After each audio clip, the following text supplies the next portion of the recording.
Hi folks, it's Sid here from Border Archery. I get the feeling that when I talk about the stored energy per pound of draw force, when I talk about the draw force curves, when I talk about the other aspects of a bow, it's probably not making a huge amount of sense to some people.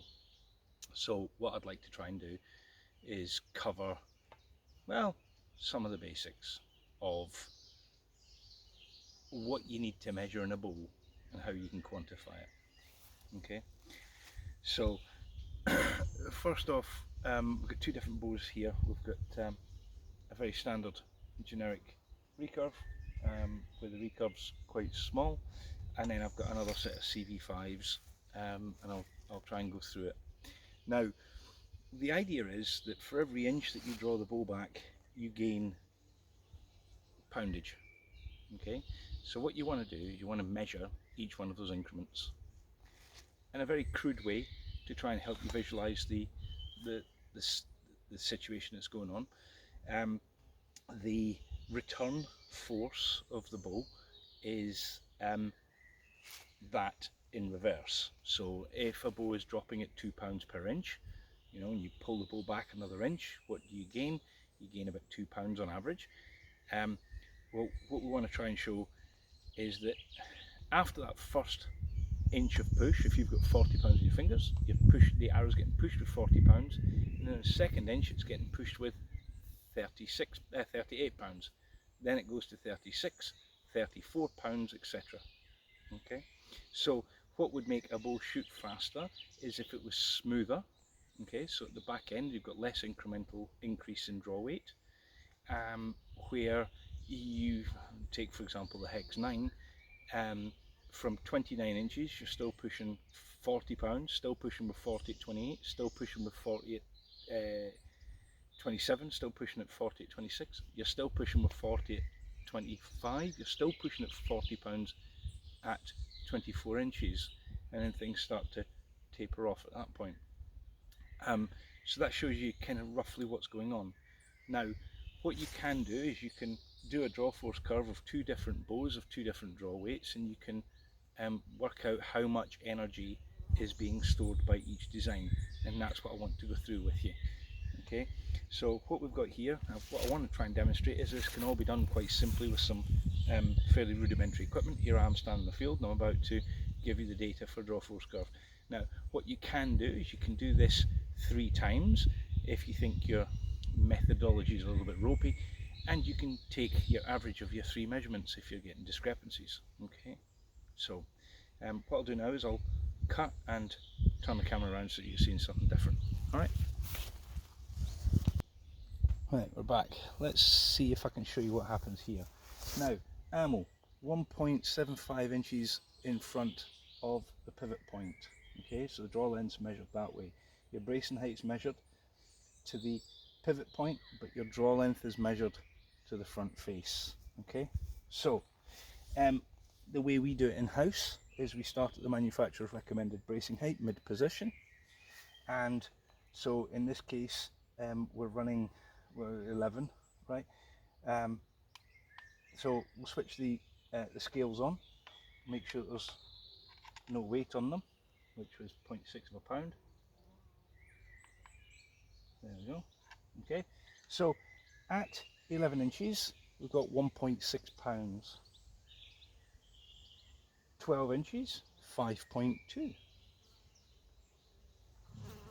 8.4. 11.2. 13.6.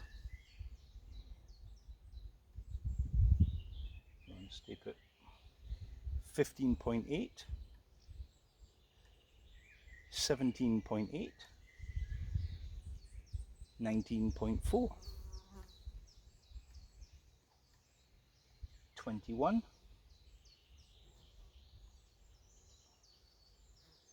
22.4. Let's come down here. 24.2. 25.8.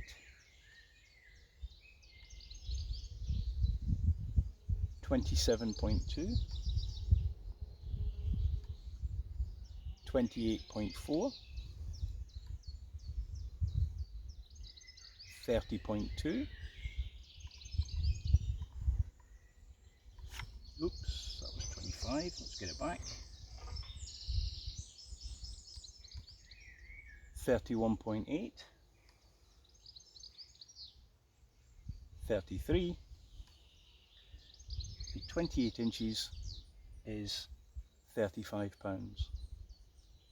Okay, now the smoothest point on the draw for a recurve is where the string is just lifting off of the recurves. So in this case it's somewhere around about 22 inches. It's going to be about the smoothest point on the graph. Okay, so I'll reset and I'll come back to you. Hi folks, I'm back. Okay, so here we go with some CV5s. Okay, our mid smoothness limb. Okay, so at the first inch of draw, 2.6, the first full inch. At 10 inches, we're now sitting with 7.8. 12.2, 15.4, 19,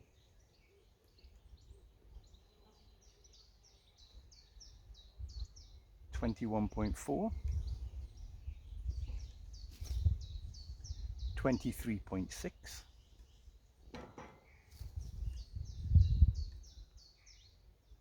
25.8, 27.6, 29.4, 30.4,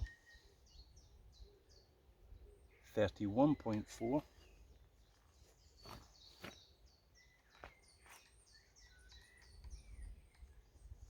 32,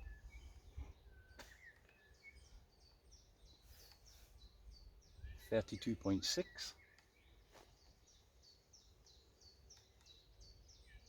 32.8, 33.2, 34,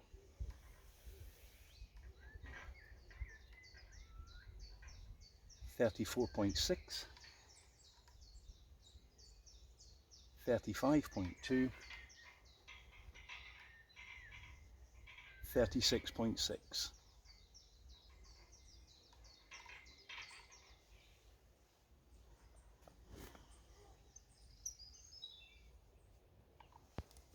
Now, what I'll do is I'll go and get my notepad and pen. I'll write those numbers down, playing the video back, and we'll start to plot the DFC.